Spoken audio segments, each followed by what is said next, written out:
Hello students, welcome back to study live with Raunak. चलिए शुरुआत करेंगे हम आज के अपने करंट अफेयर के सेशन का। साथ ही जानेंगे इतिहास में घटित हुई कुछ घटनाओं के विषय में, किन प्रमुख व्यक्तियों का आज के दिन जन्म हुआ था और किन प्रमुख व्यक्तियों का आज के दिन निधन हुआ था, इस विषय में भी जानेंगे। लेकिन उससे पहले शुरुआत करेंगे हम 8 नवंबर के करंट अफेयर के रिवीजन के साथ। कल का पहला प्रश्न आपसे पूछा गया था, अंतर्राष्ट्रीय सौर गठबंधन का नया सदस्य कौन सा देश बना है? तो ये बना है आपका दक्षिण अमेरिकी देश चिली। चिली जो है वो अंतर्राष्ट्रीय सौर गठबंधन का नया सदस्य बना है। अगला प्रश्न था आपका, बाल विज्ञान महोत्सव का उद्घाटन किसने किया है? तो ये किया है डॉक्टर जितेंद्र सिंह ने। ठीक है, डॉक्टर जितेंद्र सिंह ने बाल विज्ञान महोत्सव का उद्घाटन किया है। नेक्स्ट क्वेश्चन था आपका, पहली ऑस्ट्रेलिया भारत शिक्षा और कौशल परिषद की बैठक का आयोजन कहाँ किया गया था? तो ये किया गया था गांधीनगर गुजरात में। ठीक है, कहाँ पर? गांधीनगर गुजरात में पहली ऑस्ट्रेलिया भारत शिक्षा और कौशल परिषद यानी AIESC बैठक का आयोजन गांधीनगर गुजरात में किया गया था। नेक्स्ट क्वेश्चन था आपका, एपीडा ने भारतीय कृषि उत्पादकों के निर्यात को बढ़ावा देने के लिए किसके साथ समझौता किया है? तो ये किया है लुलु हाइपर मार्केट। ठीक है, किसके साथ? लुलु हाइपर मार्केट के साथ एपीडा द्वारा समझौते पे हस्ताक्षर किए गए हैं। इससे अब जो है कृषि उत्पादों के निर्यात को बढ़ावा मिल सकेगा। अगला क्वेश्चन था आपका, दूसरे वर्ल्ड लोकल प्रोडक्शन फोरम का आयोजन कहाँ किया जा रहा है? तो ये किया जा रहा है हैग में। ठीक है, कहाँ पर? हैग में दूसरे वर्ल्ड लोकल प्रोडक्शन फोरम का आयोजन किया जा रहा है। नेक्स्ट क्वेश्चन है आपका, विश्व क्रिकेट इतिहास में टाइम आउट होने वाले दुनिया के पहले क्रिकेटर कौन बने हैं? तो ये बने हैं श्रीलंका के खिलाड़ी हैं एंजेलो मैथ्यूज़। विश्व क्रिकेट इतिहास में पहली बार ऐसा हुआ है जब कोई खिलाड़ी टाइम आउट बिना खेले ही आउट हो गया है। ठीक है, तो कौन बने हैं? Angelo Matthew's. नेक्स्ट क्वेश्चन था आपका, सैयद मुश्ताक अली ट्रॉफी का खिताब किस टीम ने जीता है? तो ये जीता है आपका पंजाब के द्वारा जीती गई है। ठीक है, पंजाब के द्वारा सैयद मुश्ताक अली ट्रॉफी का खिताब जीता है। पंजाब ने बड़ौदा की टीम को हराया है। किस टीम को? बड़ौदा टीम को हराकर ये ट्रॉफी अपने नाम की है। नेक्स्ट क्वेश्चन था आपका, हाल ही में वेस्टइंडीज़ के किस खिलाड़ी ने अंतर्राष्ट्रीय क्रिकेट से संन्यास की घोषणा की है? तो ये है वेस्टइंडीज़ के खिलाड़ी हैं सुनील नरेन। ठीक है, वेस्टइंडीज़ के स्पिनर सुनील नरेन द्वारा अंतर्राष्ट्रीय क्रिकेट से संन्यास लेने की घोषणा की गई है, लेकिन वो घरेलू T20 क्रिकेट चैंपियनशिप खेलते रहेंगे। नेक्स्ट क्वेश्चन है आपका, अब हम शुरुआत करेंगे आज के करंट अफेयर के सेशन की। और आज का पहला प्रश्न है आपका, गोवा में आयोजित राष्ट्रीय खेलों में 200 पदकों का आंकड़ा पार करने वाली पहली टीम कौन बनी है? महाराष्ट्र, सर्विसेज, मध्य प्रदेश या हरियाणा? तो आपकी बनी option number A Maharashtra. Maharashtra जो है वो 200 पदकों का आंकड़ा पार करने वाली पहली टीम बनी है। महत्वपूर्ण बिंदु हैं, महाराष्ट्र गोवा में 37वें राष्ट्रीय खेलों में 200 पदक का आंकड़ा पार करने वाली पहली टीम बन गई है। 200वां पदक जो है वो मानसी मोहिते ने ट्रायथलॉन मिक्स्ड रिले में जीता है। किसमें 200 पदक जीता गया है? मानसी मोहिते द्वारा ट्रायथलॉन में जीता गया है, जिसमें उन्होंने गोल्ड मेडल अपने नाम किया है। महाराष्ट्र ने अब तक 70 स्वर्ण सहित 203 पदक जीते हैं। कितने?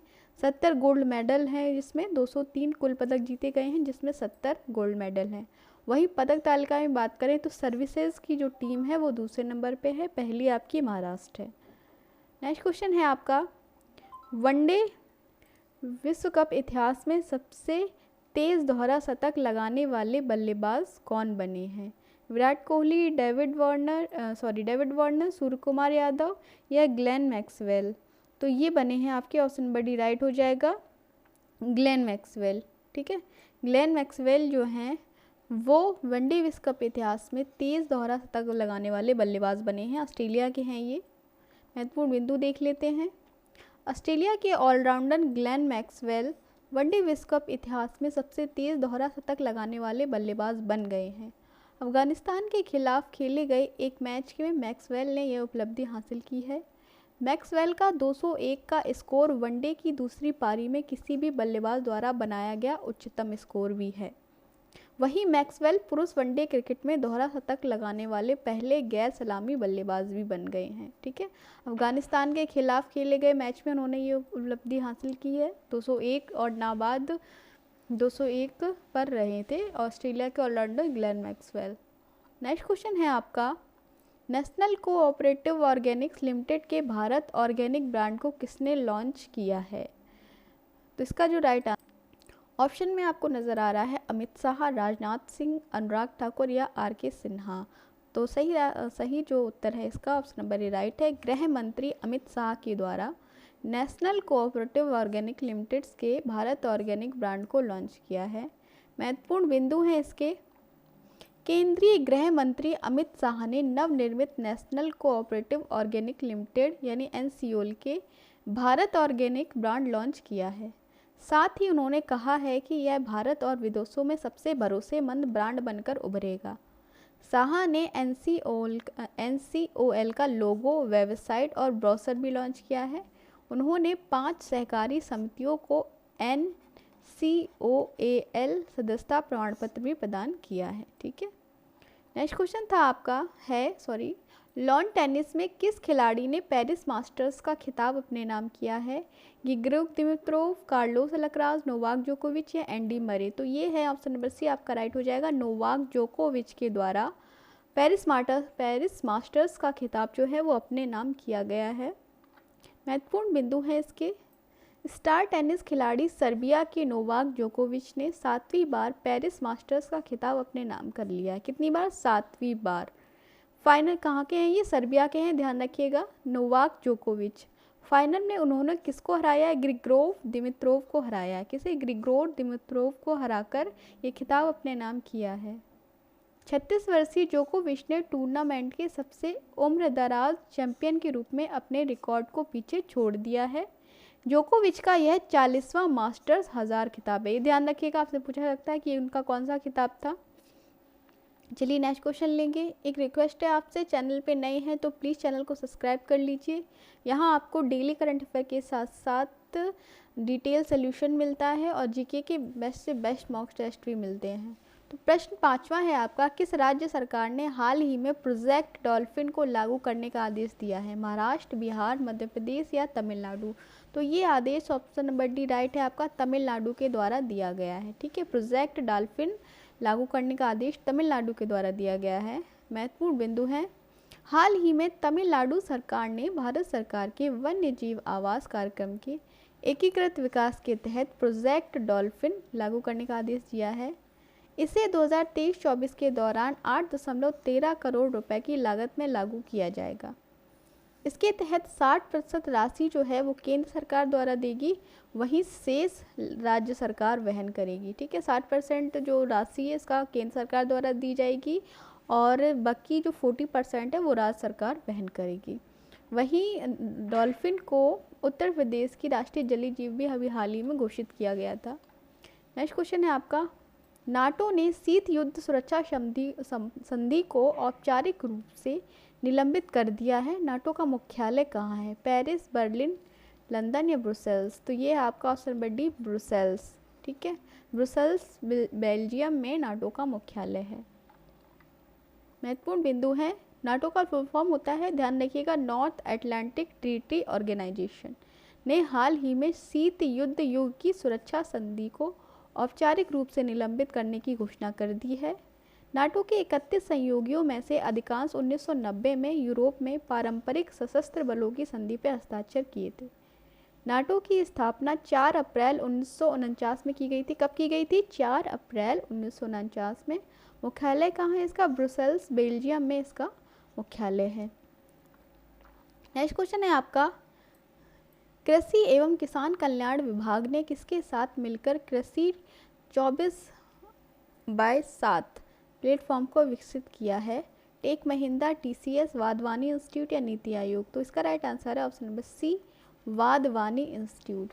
कृषि एवं किसान कल्याण विभाग ने 24/7 प्लेटफॉर्म वाधवानी इंस्टीट्यूट के साथ मिलकर विकसित किया है। महत्वपूर्ण बिंदु हैं, कृषि एवं किसान कल्याण विभाग ने Wadhwani institute for artificial intelligence यानी वाधवानी AI के साथ मिलकर कृषि 24/7 प्लेटफॉर्म विकसित किया है।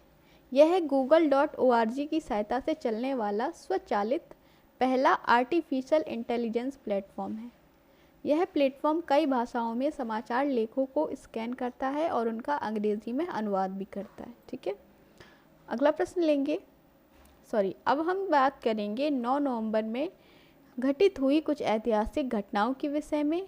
कौन सी घटनाएं जो थी वो आज के इतिहास में घटित हुई थी आज के दिन। तो अमेरिका की पहला पॉइंट है आपका, अमेरिका के 1887 में आज ही के दिन पर्ल हार्बर हवाई को अधिकार मिले थे। ठीक है, नेक्स्ट है आपका थियोडोर रूजवेल्ट 1906 में अमेरिका के पहले राष्ट्रपति बने हैं जिन्होंने पद पे रहते हुए देश के बाहर आधिकारिक यात्रा की है। बोल्शेविक रूस की प्रोविजनल सरकार में 1917 में जोसेफ स्टालिन का प्रवेश किया। नेक्स्ट है आपका जापानी सेना ने 1937 में संघाई पर नियंत्रण किया था। भारत सरकार ने सैन्य कार्रवाई के द्वारा 1947 में जूनागढ़ को मुक्त कराया गया। ये इंपॉर्टेंट हो सकता है, कब मुक्त करवाया गया? 1947 में आज ही के दिन जूनागढ़ को भारत सरकार के द्वारा मुक्त कराया गया था।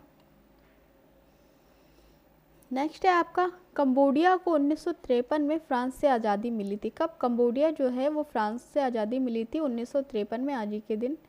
एंटी कार्पोव को हराकर 1985 में सोवियत रूस के 22 वर्षीय गैरी कास्पारोव दुनिया की सबसे कम उम्र के विश्व शतरंज चैंपियन बने थे। ये इंपॉर्टेंट हो सकता है, ध्यान रखिएगा। कौन? गैरी कास्पारोव दुनिया की सबसे कम उम्र के विश्व शतरंज चैंपियनशिप बने थे। कितने साल के थे? 22 साल के थे ये। आज के ही दिन 1989 में बर्लिन की दीवार ढहाई गई थी। ये भी इम्पोर्टेंट हो सकता है कि आज के दिन बर्लिन की दीवार कब ढहाई गई थी? 1989 में, यानी 9 नवंबर को, जिसने करीब 3 दशकों तक न सिर्फ जर्मनी को बल्कि पूरी दुनिया को बांटकर भी रखा था। ब्रिटेन में मृत्यु दंड की सजा पर 1989 में पूरी तरह से रोक लगा दी गई थी आज ही के दिन। और ये मोस्ट इम्पॉर्टेंट है, उत्तराखंड का उत्तर प्रदेश से अलग करके एक आज ही के दिन 9 नवंबर 2000 में गठन किया गया था उत्तराखंड का। ठीक है, आज उत्तराखंड का स्थापना दिवस भी मनाया जाता है। वहीं बात करें तो जॉर्डन के 3 होटलों पर 2005 में आत्मघाती हमलों में 60 से ज़्यादा लोग मारे गए थे आज ही के दिन। ठीक है, नवंबर 2005 में आत्मघाती हमले में 60 से ज़्यादा लोग मारे गए थे। अब हम बात करेंगे 9 नवंबर को जन्मे प्रसिद्ध व्यक्तियों के बारे में। किन प्रसिद्ध व्यक्तियों का आज के दिन जन्म हुआ था? प्रसिद्ध पत्रकार, राष्ट्रीय कार्यकर्ता और भारतीयता के समर्थक इंद्र विद्या वाचस्पति का जन्म आज ही के दिन 1889 ईस्वी में हुआ था। वहीं भारत के सुप्रसिद्ध वनस्पति वैज्ञानिक पंचानन माहेश्वरी का जन्म भी आज ही के दिन 1904 ईस्वी में हुआ था। जाने माने भारतीय कवि, लेखक, भाषाविद, संविधान विशेषज्ञ और प्रसिद्ध न्यायविद लक्ष्मी मल सिंघवी का जन्म भी आज ही के दिन 1931 ईस्वी में हुआ था। और एक और हैं प्रसिद्ध हिंदी कवि सुदामा पांडे धूमिल, जिन्हें उपनाम से बुलाया जाता है। इनका जन्म भी आज ही के दिन 1936 ईस्वी में हुआ है। वहीं अगर निधन की बात करें कि आज किन प्रसिद्ध व्यक्तियों का निधन हुआ था 9 नवंबर को, तो उस पर भी नज़र डालेंगे। तो भारत के पहले वायुसेना प्रमुख हैं सुब्रतो मुखर्जी। इनका निधन आज ही के दिन 1960 ईस्वी में हुआ था। ठीक है, किसका? सुब्रतो मुखर्जी का निधन जो है वो आज ही के दिन 1960 ईस्वी में हुआ था।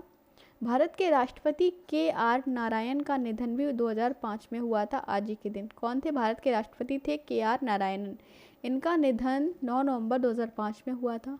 वहीं ये इम्पोर्टेंट हो सकता है आपके लिए, हरगोविंद खुराना का निधन 2011 में हुआ था। यह भारतीय जैव रसायनज्ञ, शरीर विज्ञान के क्षेत्र में एवं इन्हें चिकित्सा के नोबेल पुरस्कार से भी सम्मानित किया गया है। किसे? हरगोविंद खुराना को। इनका निधन 2011 में हो गया था। अब बात करेंगे हम आज के दिन महत्वपूर्ण अवसर व उत्सव के बारे में कि 9 नवंबर को क्या क्या मनाया जाता है। तो आपका आज के दिन राष्ट्रीय विधिक सेवा दिवस मनाया जाता है 9 नवंबर को। ठीक है, राष्ट्रीय कानूनी सेवा दिवस और विश्व उर्दू दिवस और साथ साथ ही उत्तराखंड स्थापना दिवस भी मनाया जाता है। ठीक है, उत्तराखंड स्थापना दिवस भी आज के दिन मनाया जाता है। इसके साथ ही राष्ट्रीय विधिक सेवा दिवस, राष्ट्रीय कानून सेवा दिवस और विश्व उर्दू दिवस आज के दिन मनाया जाता है। ठीक है, तो ये थे आज का आपका करंट अफेयर का सेशन पसंद आया हो तो प्लीज़ एक लाइक ज़रूर करिएगा। आपका एक लाइक हमें बहुत ही मोटिवेट करता है और हम आपके लिए डेली ही ऐसे अच्छे से अच्छे क्वेश्चंस और करंट अफेयर का सेशन लाते रहेंगे। तो प्लीज़ चैनल को सब्सक्राइब कर लीजिए और वीडियो को लाइक कर दीजिए। हम फिर मिलेंगे आपसे एक नई वीडियो के साथ। तब तक के लिए नमस्कार, take care and good bye.